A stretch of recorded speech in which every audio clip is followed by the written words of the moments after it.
राज्यभरात देवेंद्र फडणवीस यांच्या नेतृत्वाखाली भाजपने आपल्या धोरणाचा रंग दाखवला. 2015 ते 2020 या कालखंडात भाजपला नगरसेवक निवडून आणायला अनेक अडथळे आले. मात्र या निवडणुकीत त्यांनी नवे विक्रम केले आहेत. मुंबईसह मराठवाडा, विदर्भ, नाशिक, ठाणे, संभाजीनगर यांसह अनेक मेट्रो शहरात भाजपचा दबदबा दिसून आला. विशेष बाब म्हणजे या निवडणुकीसाठी नरेंद्र मोदी आणि अमित शहा यांनी कोणतीही सभा घेतली नव्हती.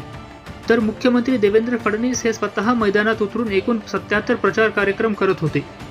यामध्ये प्रचार, रोड शो आणि माध्यमांशी संवाद या गोष्टींचा समावेश होता. फडणवीस यांनी मराठी हक्क यावर जोर दिला आणि यामुळे स्थानिक मतदारांमध्ये विशेष आकर्षण निर्माण झाले. मुंबईत ठाकरे आणि फडणवीस यांच्यात थेट लढत रंगली.